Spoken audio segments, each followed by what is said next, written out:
Hari pertama memasuki sekolah baru di kelas 2 SMA menjadi perjalanan baru bagi seorang John Yen. Dia datang agak terlambat akibat menolak tawaran ayahnya untuk diantar berangkat ke sekolah dan tidak cukup terbiasa dengan jalanan kota. Namun, penjaga gerbang mengizinkannya masuk lantaran dia masih baru. Saat berjalan di belokan koridor sekolah, tanpa sengaja Yen bertabrakan dengan seorang siswa yang membuat Yen jatuh terduduk. "Kau jalan tidak pakai matamu ya," sindir siswa itu dengan tidak berbalik kemanusiaan, padahal dia di sana masih berdiri tegak tanpa goyah. Yen kemudian berdiri, menepuk rok seragamnya yang sedikit kotor akibat kejadian barusan. "Jalan pakai kaki, bukan mata," balas Yen tak kalah sengit. Siswa bermuka tengil itu menatap Yen remeh. Tampaknya dia salah satu pengacau di SMA Kaiwan, terbukti dari dia yang masih berkeliaran di koridor, padahal siswa-siswi yang lain sudah masuk ke dalam kelas masing-masing. Gumam siswa tersebut sebelum melangkah pergi, namun Yen lebih dulu menarik tudung hoodie warna hitam yang dia kenakan. "Bisakah kau membantuku pergi ke ruang guru? Aku harus bertemu dengan Choi Sang-senim." Yen meminta bantuan. Laki-laki siswa itu menatap Yen. Kali ini ia fokus pada wajah cantik Yen. "Kau murid baru, akan aku tunjukkan jalannya." Yen mengangguk antusias. Ternyata siswa itu baik, buktinya dia mau membantu Yen. "Kau tinggal jalan lurus saja, kemudian belok kiri, lurus lagi, belok kanan, ada tangga. Kau naik saja, kemudian lurus dan belok kanan sampai." Meskipun masih merasa bingung, Yen bisa mengingat ucapan siswa itu dengan baik. "Terima kasih," ucap Yen. Siswa itu menjawab dengan anggukan singkat sebelum pergi menjauh. Yen mengikuti ucapan siswa itu dengan benar, namun sesampainya di sana dia justru berada di depan gudang penyimpanan alat kebersihan. Umpat Yen kesal. "Hai semuanya, ada anak baru yang akan bergabung di kelas kita," ucap sang ketua kelas yang bernama Jiwoo. Tidak tahu bagaimana dia bisa terpilih menjadi ketua kelas tahun ini, padahal aura kepemimpinannya cukup meragukan. "Tahu dari mana?" tanya Jion, sang bendahara. "Aku tadi tidak sengaja dengar saat mengumpulkan tugas kita barusan di ruang guru. Choi Sang-senim akan mengantarnya masuk sebentar lagi. Dan apa kalian tahu, dia sangat cantik," balas Jiwoo.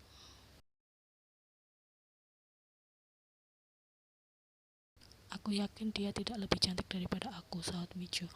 "Sudah menjadi hukum alam jika barang baru selalu diserbu karena adanya rasa penasaran kan," ucap Jiwoo. Mijo tampaknya mulai resah. Kedudukannya sebagai siswi terpopuler di SMA Kaiwan akan terancam. Gadis itu menoleh ke belakang, menemukan seorang murid laki-laki yang tampak asik membaca buku, sama sekali tidak terusik dengan suasana kelas yang ramai. "Kita lihat saja," gumam Mijo. "Aku akan mengakui kecantikannya jika dia bisa melalukan si kulkas 2 pintu. Tentu saja hampir seisi sekolah tahu siapa yang memiliki julukan itu, John Jungkook." Pemuda itu bersikap dingin dengan para gadis sekolah, apalagi yang genit. Jungkook akan segera memberikan tatapan jijik yang tak minat. Mijo bahkan sudah 2 kali ditolak perasaan cintanya, namun hingga saat ini dia masih tampak belum menyerah. Tak lama kemudian, Choi Sang-senim masuk bersama dengan Yen. "Hari ini kita kedatangan teman sekelas baru. Silakan perkenalkan dirimu," ucap Choi Sang-senim. "Selamat pagi, saya John Yen dari Busan." "Silakan duduk." Choi Sang-senim tampak mencari letak kursi kosong yang tersisa. Di sana, di samping John Jungkook." "Baik, Sang-senim," balas Yen yang kemudian segera menuju kursinya. Itu hanyalah keberuntungan bagi Yen karena sudah sekian lama kursi di dekat Jungkook selalu kosong akibat anak itu yang tidak ingin duduk di dekat siapapun. Yen tersenyum pada Jungkook, namun pemuda itu segera mengabaikannya. Mijo di sana melihat hal itu dengan tatapan senang atas kekonsistenan Jungkook dalam menghadapi para gadis. Tidak hanya itu, Jungkook bahkan segera angkat kaki dari ruangan kelas serta mengabaikan Choi Sang-senim yang memanggilnya, meminta ia untuk kembali.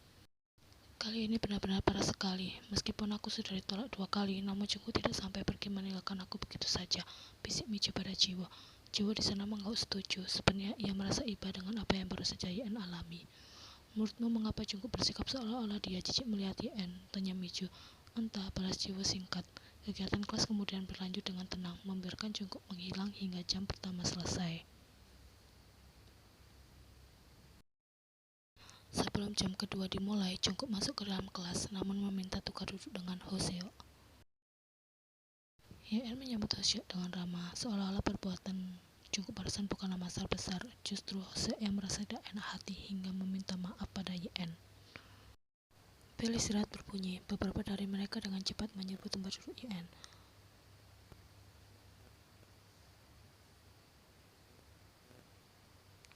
Bagaimanapun juga, yang cantik harus segera direkrut agar menambah kadar pesona geng. YN mengangguk setuju.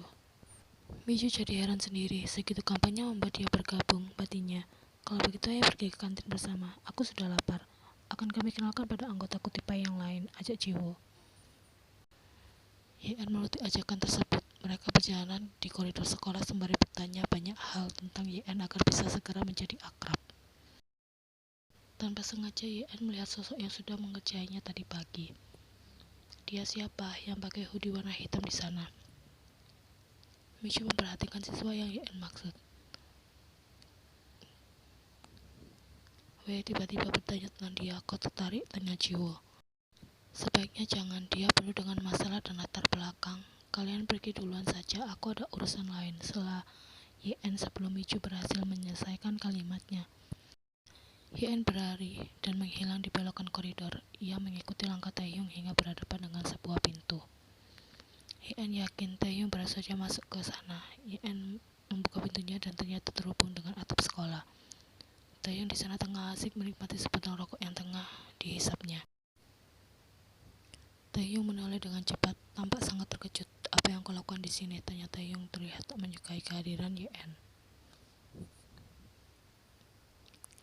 Kau mengerjaiku tadi pagi. Kau saja yang bodoh karena terlalu percaya padaku, balas Taehyung enteng. Ingin rasanya YN menjambak rambut Taehyung dari belakang, namun alih-alih melakukannya, YN lebih memilih untuk berjalan mendekati Taehyung di dekat pagar pembatas. Sejuk sekali di sini, kumandien sembari menikmati semilan angin yang membelai wajah dan rambutnya. Pergilah, di sini bukan tempatmu, ucap Taehyung tanpa minat. Lalu tempat nenek moyangmu, terserah kau saja. Taehyung melempar rokoknya di atas permukaan lantai atap sekolah kemudian menginjaknya hingga mati. Kau tahu alasan mengapa di sini begitu sepi padahal sangat tenang dan menyenangkan untuk dijadikan tempat beristirahat? Apa? Tanya YN penasaran. Karena di sini menjadi spot ideal bagi mereka yang frustasi kemudian bunuh diri. Sejak sekolah ini dibangun, terhitung sudah ada 4 murid yang menjadi korban. YN tiba-tiba merasa merinding. Sebelum salah satu dari mereka mengikutimu, segera pergi dari sini, tita Taehyung. Taehyung memberikan tatapan tidak percaya, namun dia tidak berkomentar apa-apa. Kau tidak pergi makan siang? Tanya YN basa-basi. Apa urusannya denganmu? Bicara dengan Taehyung membuat kesabaran YN diuji. Ayah, kita belum berkenalan secara resmi. Aku tidak ingin kenalan denganmu. Tidak minat, lagi pula aku tidak butuh teman. Mana bisa begitu? Tentu saja kau butuh teman meskipun itu hanya satu orang. Kau akan menyesal. Tidak mungkin. Setelah mengetahui latar belakangku, mereka akan pergi menjauh satu persatu, ucap Taehyung. Apa yang salah? Taehyung menggeleng pelan. Setiap orang pasti punya sisi buruk kan? Mana ada orang yang hidup dengan sempurna?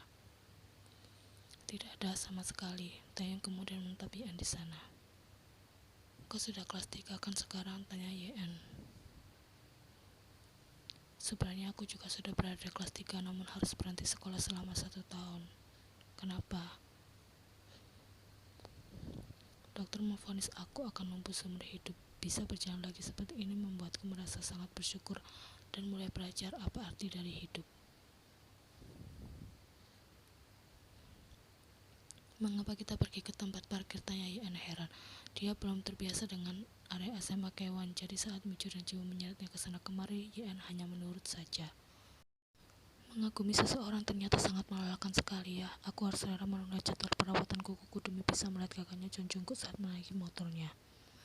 Ayo pergi saja kalau lelah, ajak YN. Setidaknya dia harus hadir secara rutin agar dinotis oleh Jungkook, sahut Jiwo. Kau juga suka John Jungkook? Tanya YN. Tidak, hanya Micu.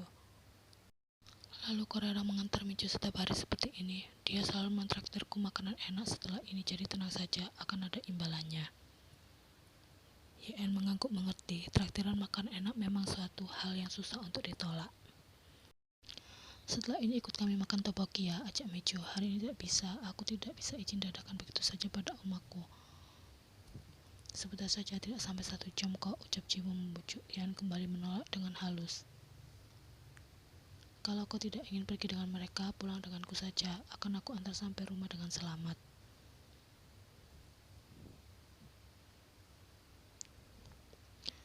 Yena denganku saja motorku lebih keren daripada milik Hoseo. Siswa dari kelas sebelah ikut bersuara. Denganku saja Yena, motor jemputanku sebentar lagi akan datang. Di tengah perdebatan itu, Jungkook dan Taehyung tiba ke tempat parkir hampir bersamaan. Sapa Yen dengan senyum, namun Taehyung mengabaikannya begitu saja. Kau yang menyapa, aku yang malu, Kuman Michi sembari menutup mukanya. Sudah aku katakan jangan menyukai dia, kan cari yang lain saja. Jungkook misalnya, tekan Jiwo. Kenapa? Dia baik, ucap Yen heran. Seleranya benar-benar unik. Aku akan memberimu pencerahan besok bagi mengapa kau perlu menghindari lelaki bernama Kim Taehyung ini, bisik Jiwo. Kalian marah bergosip, Yena, ayo aku antar pulang. Maaf ya, aku menolak tawaran kalian semua karena takut akan merepotkan. Aku akan pulang dengan dia saja. Yang lain sontak merasa terkejut dengan sosok yang Yen tunjuk. Yen naik ke motor Jungkook begitu saja tanpa beban. Aku pulang denganmu ya hari ini. Jungkook menatap Yen dingin. Astaga, dia benar-benar cari mati. Kuman Micho tak percaya. Tekan Jungkook dengan suara rendah. Terserah kau saja, jangan salahkan aku jika kau terjatuh di tengah jalan. Jungkook hampir menarik gas motornya ketika tiba-tiba Taehyung datang mendekat, memasangkan helm miliknya begitu saja di kepala Yen. Meskipun tidak ada isinya, setidaknya jika kau jatuh kepalamu masih utuh, ucap Taehyung dengan wajah tengil.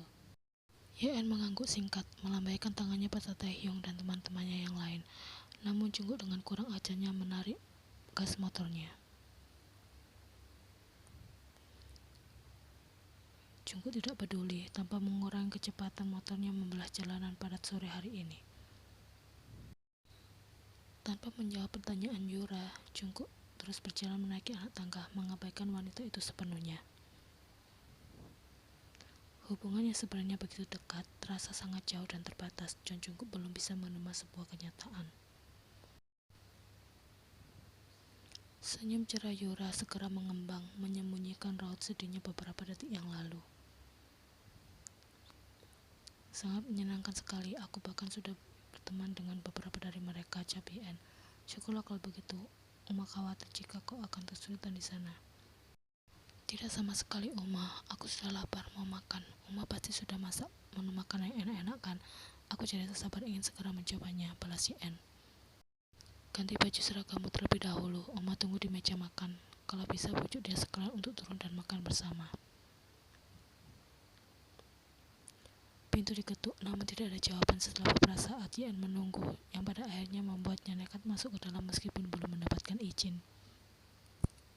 Uma meminta kita untuk turun ke bawah dan makan bersama, ajak Yen dia pintu. Yen menghela nafas dalam, bukannya menuruti, gadis itu malah masuk ke dalam kamar dan menutup pintunya. Sampai kapan kau akan terus bersikap seperti ini? Tanya Yen lirih. Apa kedatanganku begitu mengganggumu? Kalau iya, aku bisa angkat kaki dari rumah ini, tapi sebelum itu aku mohon padamu untuk tidak terus bersikap buruk pada Uma. Karena Uma tidak mengetahui apapun hal yang pernah terjadi di antara kita. Jungkook tiba-tiba berdiri menghampiri dan mendorong kasar tubuh Yen hingga membentur pintu. Bukan pernah, tapi masih, ucap Jungkook dengan suara rendah. Meski merasa kesakitan akibat himpitan tubuh Jungkook, juga karena baju seragam yang kini cengkram dengan kasar, Yen masih bisa menunjukkan senyum tulusnya. Berbanding terbalik dengan Jungkook yang memberikan tatapan tajam, semakin dikuasai oleh amarah. Bukan masih Kuki, melainkan sudah berakhir, balas Yen. Kepalan tangan Jungkook terangkat siap mendarat di wajah cantik Yen. Tapi kemudian hal itu tidak pernah terjadi. Setelah melepaskan kukungannya dari tubuh Yen, Jungkook secara perlahan berjalan menjauh dengan langkah lesu. Benar seperti itu, Kuman Yen, lampiaskan seluruh amarahmu padaku, John Jungkook, adik